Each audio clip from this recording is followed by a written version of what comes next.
Hello again, everyone. I'm Dr. George Simon, and welcome to another edition of the new Character Matters program.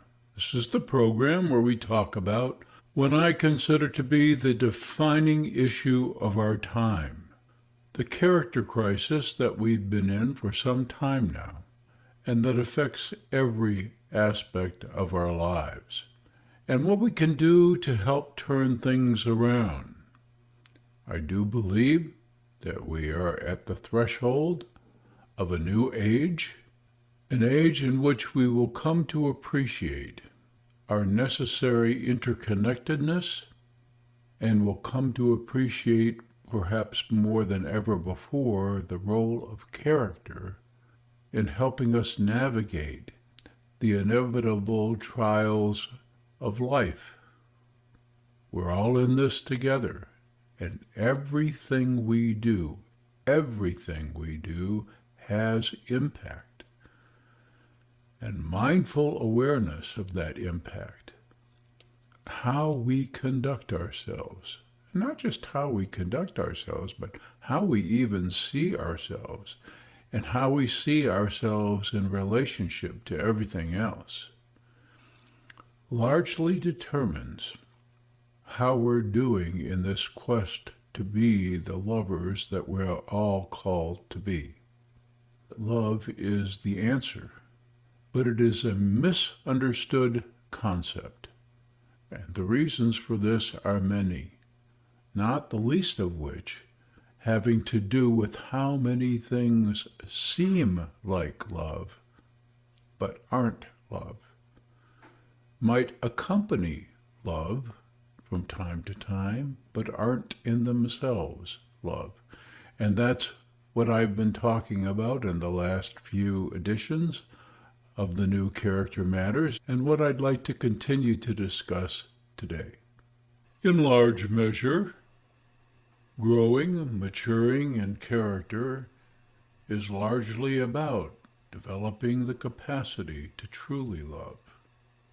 And I believe that's precisely what we're here for.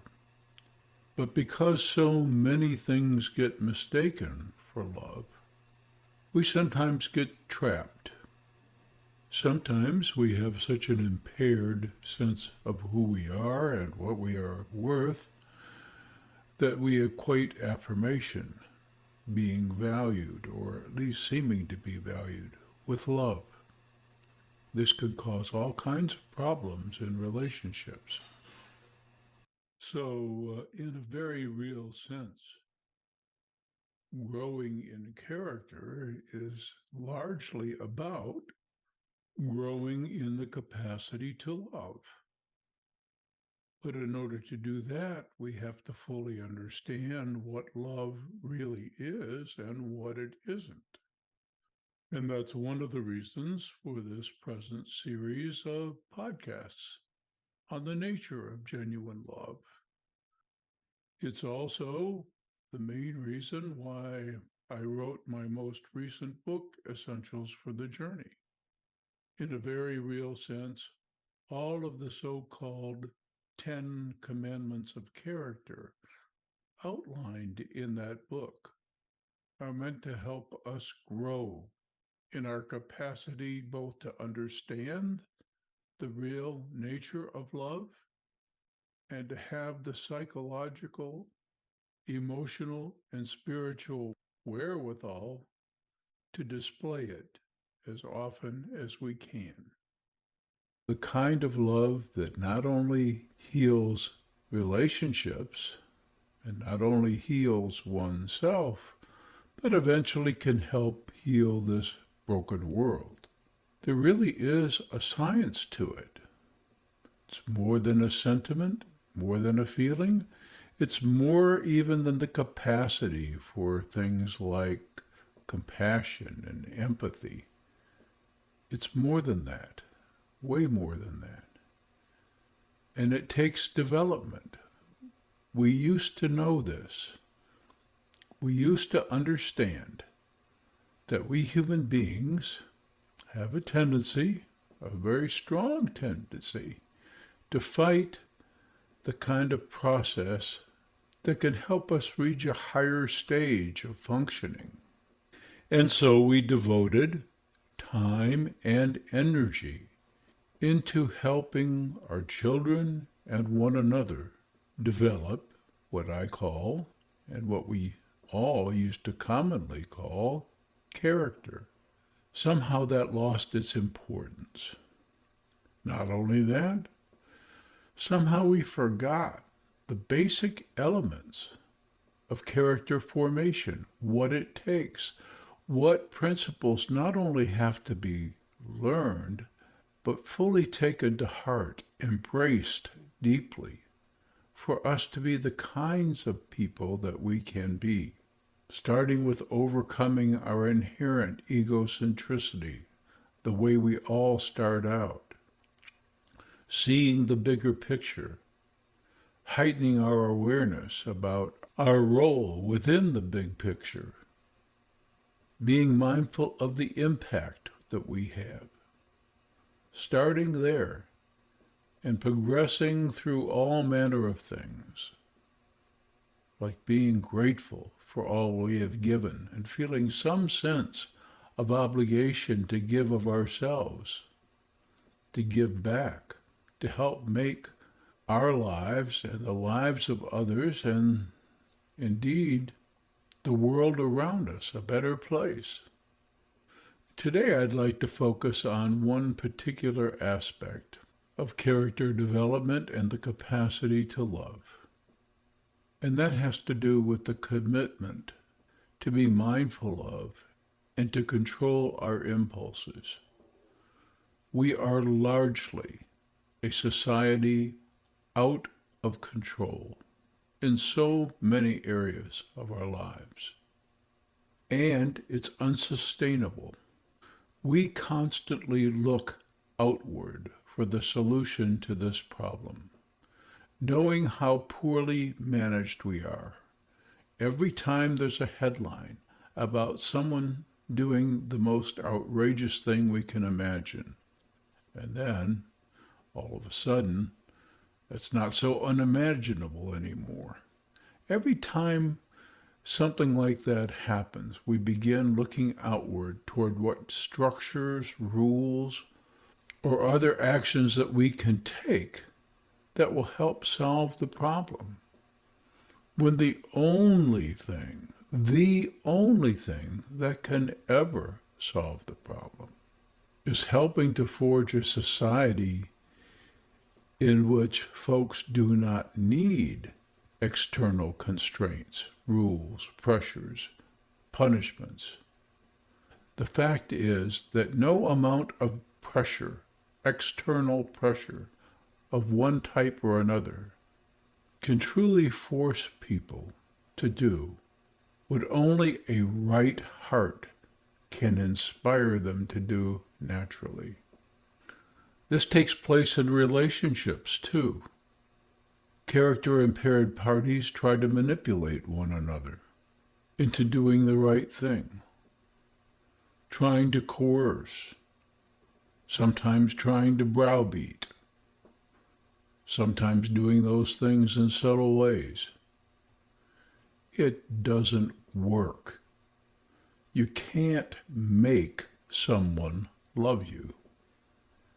And nothing that we can do in the way of societal pressure can make a person want to love.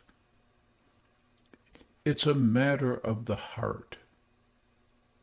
It all starts there. And all of the great systems of the world, all of the great philosophical and spiritual and religious systems in the world have all recognized this at one point in their evolution, that the key to our welfare and the welfare of us all lies in a change of heart. That's how the world will change, one heart at a time. And as a therapist, I learned this early on in my work, Although for a lot of the time in my practice, I wasn't very good at the art of inspiring this kind of change. Like in any relationship, one's own growth has to come first. It clears up your eyesight. It removes that big beam in your eye, if you will, so that you can see clearly the aspects of others that need some attention too. Every day, when I get on the road in my car and witness folks roll through stop signs or regard the limits on the road as mere suggestions as they cruise 60, 70, even 80 miles an hour down a 35-mile-an-hour road, every time I witness this free-for-all that has become our lives, this completely unregulated behavior, where we can't delay for one moment, one critical moment, gazing at that text while we're handling a machine capable of destroying the life of another, when our impulses are just running wild. Why is it a surprise when in the heat of passion or under great duress, unthinkable and outrageous acts occur? We are out of control to begin with. Most of us are. And it's a matter of character. We may have desires within us. We may have strong passions. We may even have some capacity to care, but loving, truly loving, is a behavior. It's a mindful way of operating, even when no one's looking. And it's infectious, and it's healing, and it's growth fostering. You know when you're in the presence of a genuine lover. They mean well. They are not self-serving. They're not out for something. And they're especially not out to finagle something by covert means. Sadly, there are too few lovers among us. But that's what this work and that's what these broadcasts are all about. There are some timeless principles. They have been with us the whole time. They've been right in front of us, even though we don't see them generally. And they're relatively simple. They're just not easy to embrace, especially when one is in the midst of a dominant culture that is so egocentric and so narcissistic and so full of itself, so grandiose, that it can't recognize how disordered that it is. But we'll keep talking about these things, and I'll keep writing about them. I invite you to visit my blog at drgeorgesimon.com and to avail yourself of the hundreds of free articles there, and also to avail yourself of my many books. And also in the description on this podcast, I'll be adding a link to an interview I gave a few weeks ago with Sherry Gaba and Carla Romo on the Love Fix podcast about the topic of gaslighting. Available on all the major podcast streaming services. I think you'll find it very interesting. At least I hope you will. And as I mentioned, you'll find the link to it in the description on today's YouTube post, as well as in this week's article on my blog at drgeorgesimon.com. I've also written several articles on that topic you'll find on the blog. This was an effect that I first described back in 1996 in the first edition of In Sheep's Clothing, when we didn't even have a name for the phenomenon. That kind of feeling crazy feeling that you get when you just know in your gut that somebody's up to something, but you can't pinpoint it exactly. And the way they operate, they have you thinking there's something not right with your perception, or that you're not getting it right, or that you really haven't gotten their number, and then you've misconstrued everything. The times we face are very challenging, and the issues of which I speak are serious. The present dynamic between a malignantly narcissistic culture and its narcissism fostering effects on the character of the people is unsustainable. It's time to turn things around. And it starts with the basic tenets of character formation that we somehow forgot along the way, but can reclaim and will reclaim one heart at a time. Thanks for tuning in. I'm Dr. George Simon. I hope you'll tune in again for the next edition of the New Character Matters. And until then, take care.